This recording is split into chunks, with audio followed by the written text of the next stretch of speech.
What is up, everyone? So, we have a problem. In the last episode, we checked the end play in that engine and it looks like my numbers were incorrect.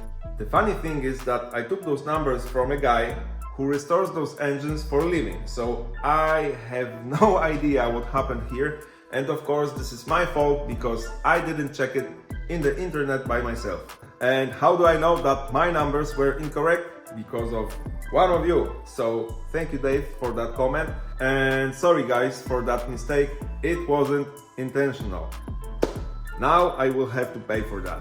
So in this episode we have to take that engine apart. We have to see what's inside. So let's do it. Okay guys, before splitting the case we still need to take off a few things off of it, and that is the fuel pump, the distributor, the oil cooler, cylinders, pistons, studs and oil pump. So let's do that.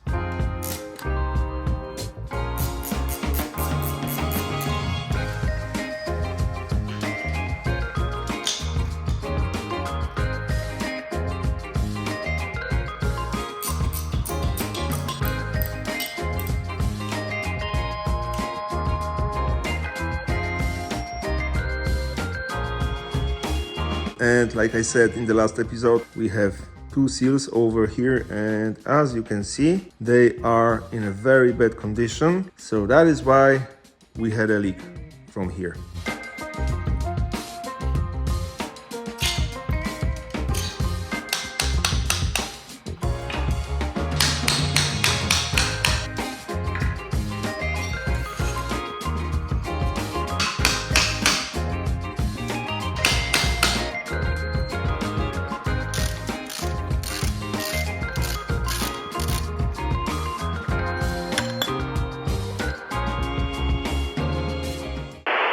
Okay guys, look at that, almost everything is gone, and of course my camera died. When it was charging, I took out that seal from here and those three shims that were behind that seal. And the last thing now is to take out the oil pump. As you can see, the gears are already gone, and now we will use that simple tool to take it out. And it works like that. We have that T part, and inside the oil pump we have two holes. One is down here and the other one is up here, and we need to put it inside just like that. Now that part, and this needs to go against the engine block just like that. There we go. Now washer, and the last part is the nut. Okay, I think we got it. We need to tighten that nut and the whole oil pump should come out. Let's see.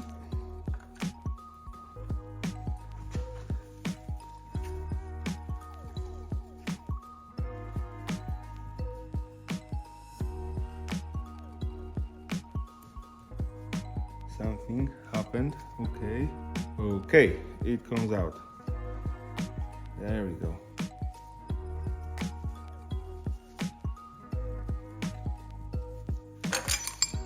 Boom, that was easy. Okay guys, everything is gone, and holy crap, we only need to undo a few nuts, and I think that we should be able to split that case in half. So let's do that. We have a few nuts over here, on this side right here, over here, and a few down here. So that's not a lot.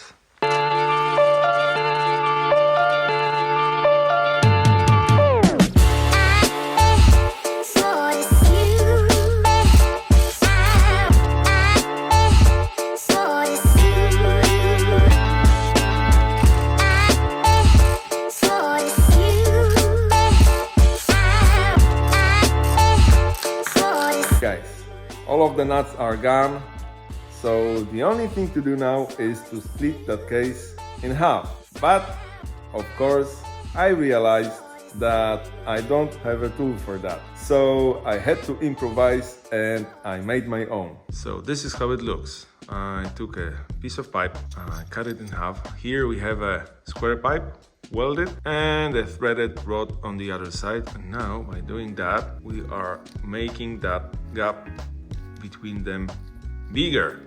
So if we put it in the place where normally the oil pump sits, we should be able to split it. So let's see if it works.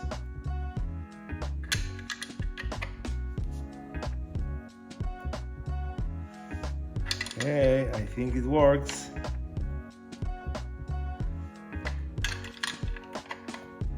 There we go. Can you see that gap over here? Holy crap, it works.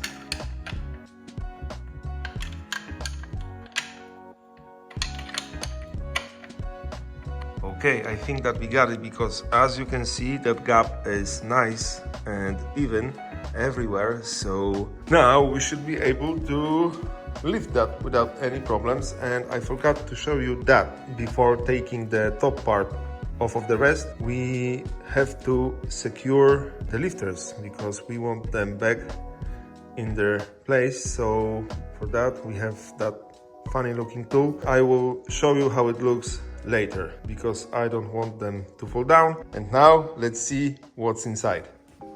Okay, so I think that we should be able to lift it without any problems. There we go. Holy crap.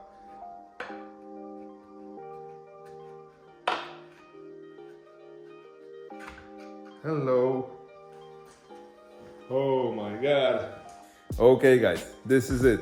I have never been inside of any of my engines, so I'm scared and excited at the same time.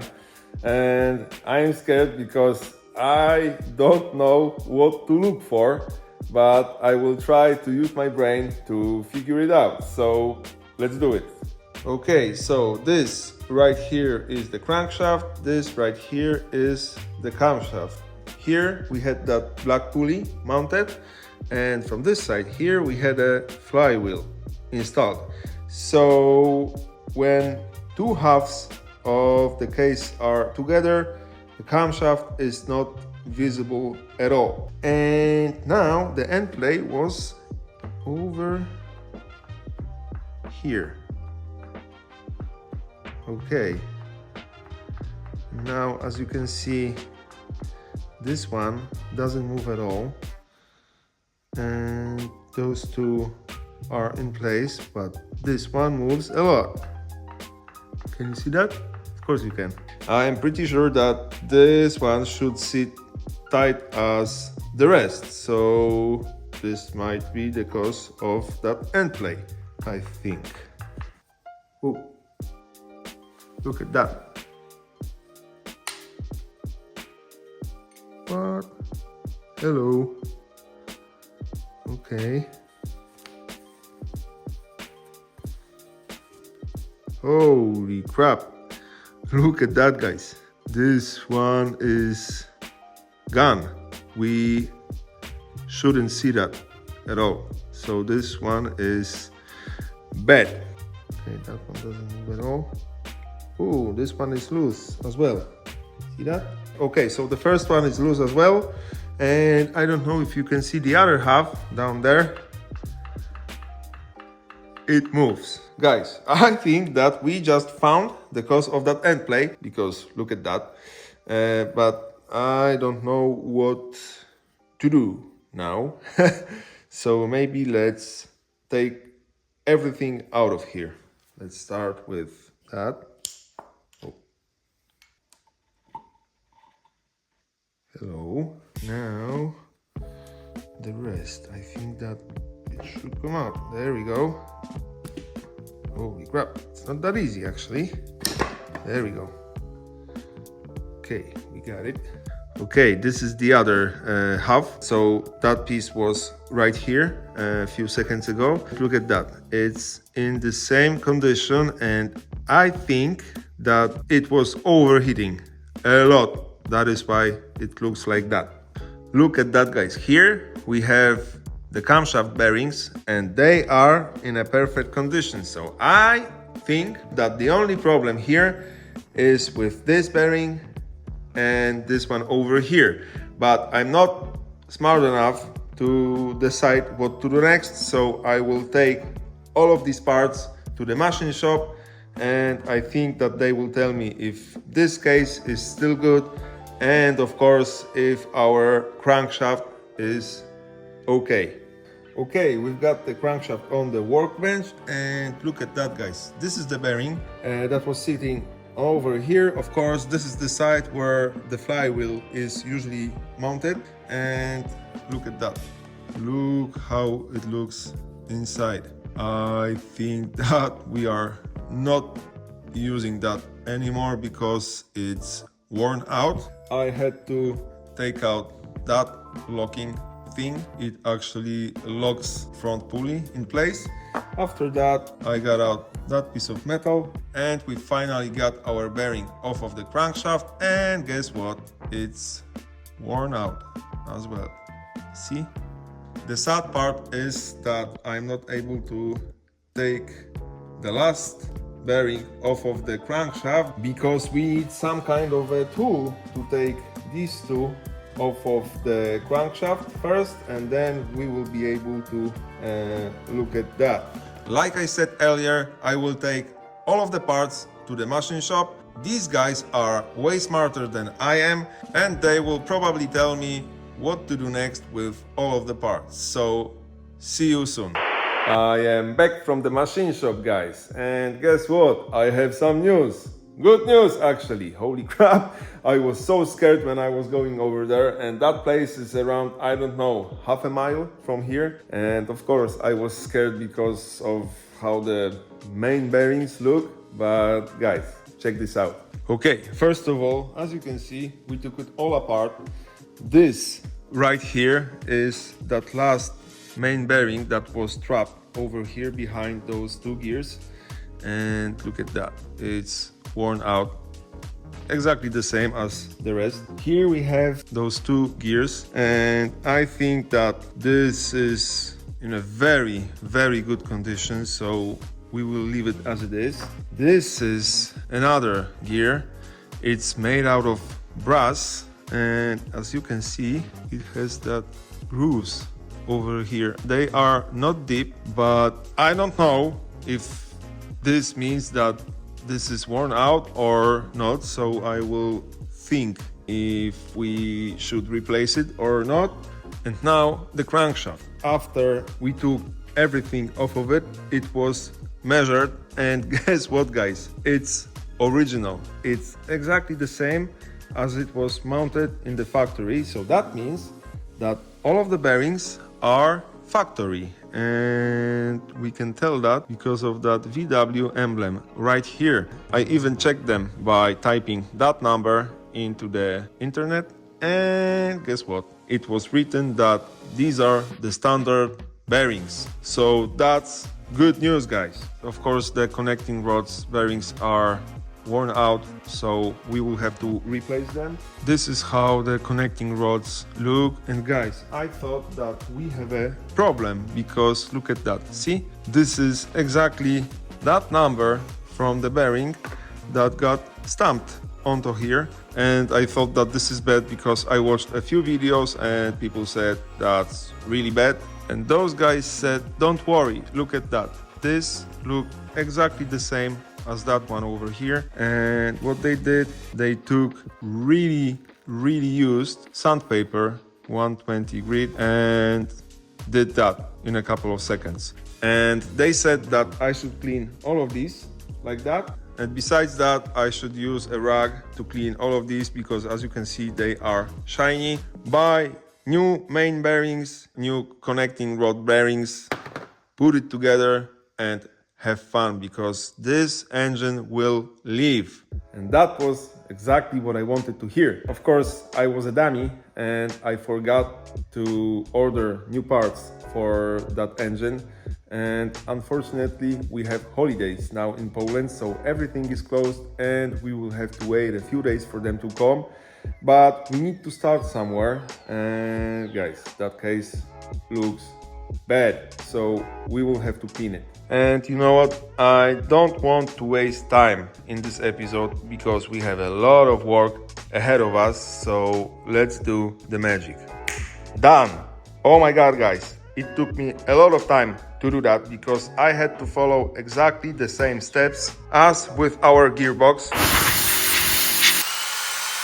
So I had to power wash it a few times, and of course that didn't help at all. So I used a drill with a wire wheel on it, and as you can see, it has a lot of corners and ups and downs. So yeah, that was like 2 days of cleaning, but it's shiny. And of course it's clean inside as well. So now we are ready to finally put it back together. So let's do that. So now we have a nasty part of the workbench and that nice looking one, and everything here is super clean now. I've got new parts, new main bearings, new connecting rods bearings, and I've decided to buy a new distributor drive. I thought that it'll be super expensive, but it was around 35 bucks, so that's like nothing.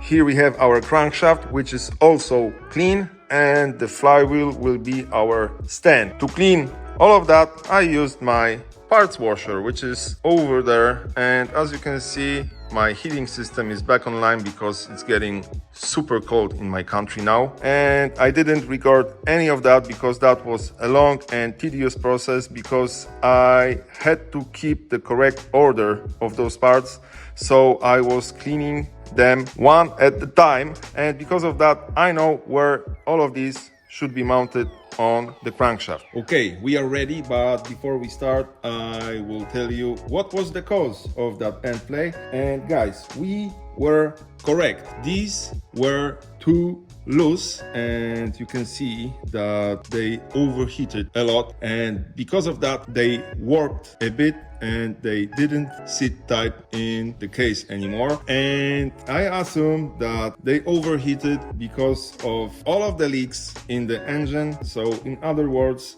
the engine didn't have enough oil to stay cool. So it's obvious that we need to fix all of the leaks because we don't want that to happen again. And now these, as you can see, they are shiny again, and to achieve that I used a Scotch-Brite. I didn't want to overdo it, so as you can see, the marks from the old bearings are still visible on the sides, but I think that this doesn't matter at all. Guys, I hate to do that once again, but I have to end that episode now.